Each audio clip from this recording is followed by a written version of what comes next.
Adelaide में pink ball test में उम्मीद थी कि कांटे का टक्कर देखने को मिलेगा हम सभी को, लेकिन पहले दिन की अगर बात करें तो टीम इंडिया बैकफुट पर दिखाई दे रही है, जहां पर 180 पर ऑल आउट और अब ऑस्ट्रेलिया ने भी एक विकेट के नुकसान पर बना लिए हैं 85 रन। करेंगे इसी की बात। स्वागत है आपका ये Spain cricket for match day Hindi में, और हमारे साथ मौजूद हैं संजय मांसलेकर। बहुत बहुत स्वागत संजय भाई आपका। थोड़े दूर से आज आप थैंक यू। हमारे साथ हैं, लेकिन फिर भी कहीं ना कहीं अगर इस मुकाबले की बात करें तो एक साथ देखते हुए ऐसे नतीजे पर शायद हम पहुंचे जहां पर यह कहना होगा कि ऑस्ट्रेलिया ऊपर है इस वक्त इस मैच में। जी हाँ, और जिस तरह से पिच खेल रहा है, जहां पर लग रहा है कि अभी तक जो हमने पिच देखा जब ऑस्ट्रेलिया बल्लेबाजी कर रही है, तो वो कहते हैं ना, राइट एरियाज जो हम बार बार सुनते हैं। तो इस पिच पे जो राइट एरियाज है वो बिल्कुल अच्छी एरियाज नहीं है, क्योंकि गुड लेंथ से बहुत कम मदद मिल रही है बोलर्स को, और इसके वजह से थोड़ा सा स्ट्रगल होगा भारत को। बिल्कुल, आपने उन एरियाज की बात की। थोड़ा सा इसको और ब्रॉडर प्रोस्पेक्ट में हम देखें और इस पर बातचीत करें संजय भाई, तो एक जो चीज हमने देखी थी पर्थ में जहां पर टीम इंडिया गेंदबाजी कर रही थी, और इस मैच में हमने देखा ठीक थोड़ा सा अलग नजरिया। अगर देखें आप, यहां पर ज्यादा शॉर्ट बॉल हमने देखी भारतीय गेंदबाजों के द्वारा अब तक। लेंथ भी वैसी नहीं, लाइन भी थोड़ी सी वेवर्ड नजर आई। क्या मानेंगे आप कि ऑस्ट्रेलियन बॉलर्स ने ज्यादा बेहतर गेंदबाजी इस पिच पर की भारत के मुकाबले? दो चीजें। एक तो कहना पड़ेगा कि जब पहले गेंदबाजी की तो हमेशा एक थोड़ी सी नमी होती है। पहले बल्लेबाजी करना बिल्कुल सही फैसला था, क्योंकि पिच अच्छी लग रही है बल्लेबाजी के लिए, और पिछले मैच में हमने देखा एडवांटेज क्या होता है जब आप पहले बल्लेबाजी करते हो। लेकिन जब थोड़ा सा समय निकल गया तो जो फर्क जो अभी हमें देखने को मिल रहा है ऑस्ट्रेलियन गेंदबाजी और भारतीय गेंदबाजी में, वो है मिचेल स्टार्क। क्योंकि जिस तरह से मिचेल स्टार्क ने गेंदें की, और अगर आप उनकी 5 विकेट्स देखे, तो दो बिल्कुल आगे वाली गेंद और बाकी शॉर्ट, तो एक मिश्रण था बिल्कुल आगे और काफी शॉर्ट। इसलिए मैं कह रहा हूं कि जो गुडलैंड पे निर्भर करते हैं विकेट्स लेने के लिए, उनके लिए थोड़ा सा मुश्किल साबित हो रहा है, जैसे जैसे पिच बेहतर हो रहा है। बिल्कुल, और जो बात आपने मिचेल स्टार्क की कही, बल्कि मैं तो यूं कहूंगा संजय भाई कि थोड़ा सा आपने चिंगारी लगाई, खास तौर से यशस्वी जायसवाल ने जो स्लेज किया, शायद वो दिल पर लिया मिचेल स्टार्क ने। और इस मुकाबले में तेज गेंद भी डाली, पहली गेंद पर उन्होंने आउट किया, 6 विकेट निकाले भारत के खिलाफ, पहला फाइफर, और पिंक बॉल टेस्ट में उनका चौथा फाइफर।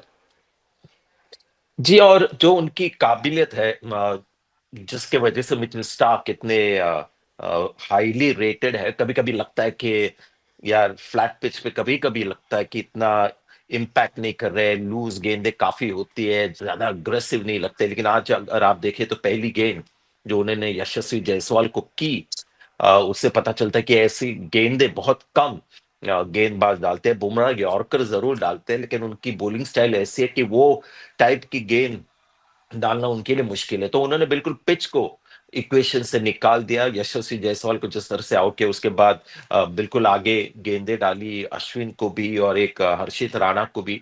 और जो थोड़ी सी शॉर्ट गेंदें थी, वो टेक्निक की वजह से विराट और केएल राहुल आउट हो गए। तो पिच, जब मिचेल स्टार्क ने इतनी विकेट्स लिए, तो पिच का उन्होंने ज्यादा उपयोग नहीं किया। उनकी जो काबिलियत है यहाँ पर, बिल्कुल आगे हवा में बॉल को स्विंग करके और शॉर्ट पेस से उन्होंने बल्लेबाजों को आउट किया।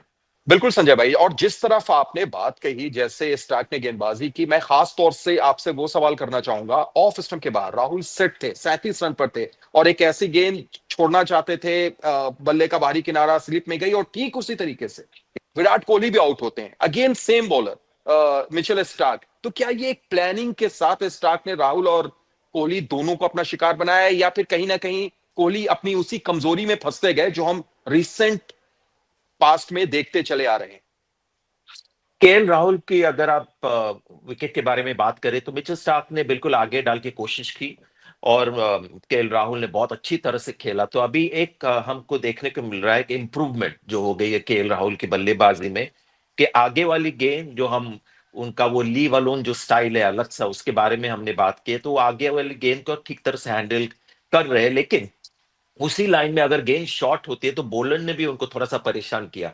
और ये भी मिचेल स्टार्क के खिलाफ मुझे लग रहा है कि थोड़ा सा सरप्राइज हो गए केएल राहुल लेंथ से। मिचेल स्टार्क ज्यादातर आगे करते, वो एक शॉर्ट गेंद थी और अच्छी थोड़ी सी उछली, लेकिन इतने तैयार नहीं थे। और इस मैच में पहली बार हमने देखा कि केएल राहुल के खिलाफ sort of outside the off stump कोशिश की जा रही थी, जो शायद एक प्लान होगा, क्योंकि पिछले मैच में जो जो आगे गेंदे गिरी गुडलिंग पे ऑफ स्टंप पे, वो उन्होंने बहुत अच्छी तरह से उसको खेला। विराट कोहली का वही वही सिलसिला चालू है जिसके बारे में हमने बहुत बात की है, तो मुनासिब है अभी थोड़ा सा अ, वही बात ना दोहराए।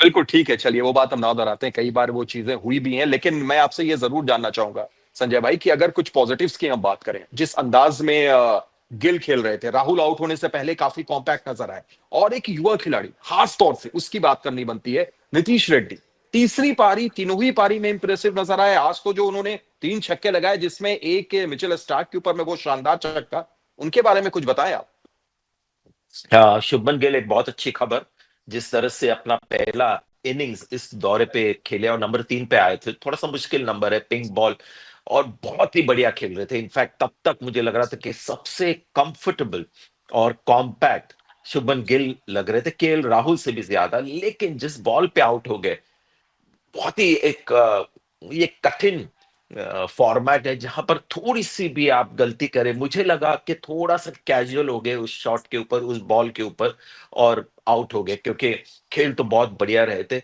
और कभी कभी होता है कि जब आप 30 के पार जाते हो ना, तो लगता है कि हाँ अब सेट हो गए और अब एक बड़ी पारी हाँ, आपके सामने खड़ी है। लेकिन वहां तक भी पहुंचने के लिए आपको हर बॉल बहुत करीबी से देखना पड़ता है, तो कहीं ना कहीं मुझे लगता है कि एक लैप्स ऑफ कंसंट्रेशन। और नीतीश कुमार रेड्डी की बल्लेबाजी, मुझे लगता है कि बहुत ढेर सारा टैलेंट इनके पास है, जो अच्छी अच्छी बॉलिंग लाइनअप्स के खिलाफ भी काम आ सकता है। तो फिलहाल उनकी बैटिंग फिर से काफी इंप्रेस कर रही थी। पिछली बार मैंने कपिल देव का एक उदाहरण दिया था, कैसे कपिल देव आ गए थे इंडियन क्रिकेट सीन पर अपनी बल्लेबाजी दिखाकर, उसी तरह नीतीश कुमार रेड्डी ने फिर से दिखाया कि उनके पास एक एक्सेप्शनल टैलेंट है बल्लेबाजी का। बेशक, और इससे पहले कि हम दूसरे दिन की रणनीति आपसे पूछें, थोड़ी सी एक कप्तानी पर भी बात करेंगे और बल्लेबाजी पर भी बात करेंगे, रोहित शर्मा की खासतौर से पहले बल्लेबाजी पर। संजय भाई की जिस अंदाज में वो ऐसा लगा कि ना लाइन को पढ़ पाए और ना मूवमेंट को पढ़ पाए, लेट हुए, गेंद पैड पर लगती है और एलबीडब्ल्यू आउट होते हैं। और कप्तानी में भी ऐसा दिखा कि शायद वो कंफ्यूज थे, क्योंकि आपने अश्विन को आखिरी ओवर में लाया, सिर्फ 1 ओवर की उन्होंने गेंदबाजी की, क्या थोड़ा पहले आप ला सकते थे? जिस तरह से न्यूजीलैंड के खिलाफ आउट हो रहे थे और जिस तरह से मैट हेनरी रोहित शर्मा को परेशान कर रहे थे, वही हमने देखा लेग बिफोर जिस तरह से आउट हुए। तो हमने भी तभी कहा था, हम बात कर रहे थे और कहा था कि ये जो रोहित शर्मा का हो रहा है, जिस तरह से आउट हो रहे हैं, ये समस्या है और चिंता का एक कारण है। और वही हमने ऑस्ट्रेलिया में देखा। बहुत ही धीमी शुरुआत कर रहे थे और जिस तरह से खेल रहे थे, लग रहा था कि बिल्कुल अपने डिफेंस को वो ट्रस्ट करना चाह रहे थे, लेकिन वही जो कमजोरी है, आगे वाली गेंद जो हल्की सी अंदर आती है, उनका पैर विराट कोहली की तरफ बहुत ज्यादा भी नहीं निकलता, बैकफुट पे भी नहीं जाते। तो कहीं ना कहीं ये एक टेक्निकल जो उनका इश्यू है अब, जो थोड़े साल पहले उन्होंने कवर अप किया था, वो फिर से उनको परेशान कर रहा है। तो उसके उसके ऊपर काफी काम करना होगा और वही एक रणनीति ऑस्ट्रेलिया उनके खिलाफ रखेगी। अश्विन को लेकर थोड़ी सी एक जो अनएक्सपेक्टेड एक होते हैं ना टैक्टिक, या समझ के बाहर है कि अश्विन को इतनी देर तक गेंदबाजी क्यों नहीं दी, खास तौर पे जब बाकी सीम बॉलर बुमराह के अलावा कोई कुछ खास नहीं कर रहा था। तो ये एक रोहित शर्मा और अश्विन का ये जो इक्वेशन है, किस तरह से अश्विन को यूज करते हैं, ये थोड़ा समझ के बाहर है। क्योंकि अश्विन की तो खासियत ऑस्ट्रेलिया में स्पेशली रही है कि न्यू बॉल से उनको ज्यादा गेंदबाजी करवाई है सब कप्तानों ने। चलिए, जो हो गया सो हो गया। अगर दूसरे दिन की आपसे हम बात करें, 95 रन पीछे है अब ऑस्ट्रेलिया, 9 विकेट उनके हाथ में है, क्या यहां से टीम इंडिया को करना होगा संजय भाई की वापसी की एक उम्मीद जग सकती है और अभी भी मैच में हम बने रह सकते हैं?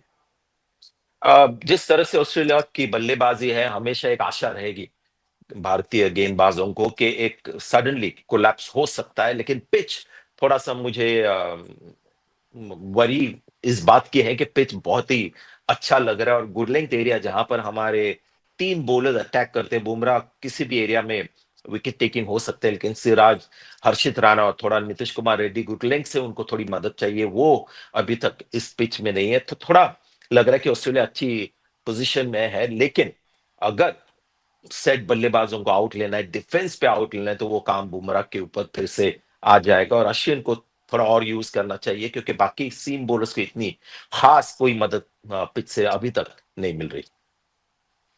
बिल्कुल, और जैसा हम उम्मीद करते हैं हमेशा, खासतौर से अभी जो टेस्ट मैच चल रहे हैं पिछले कुछ सालों से, तो कब क्या हो जाए कुछ नहीं कहा जा सकता है। किसी भी जी। स्थिति से कम बैक करना टीम इंडिया जानती है।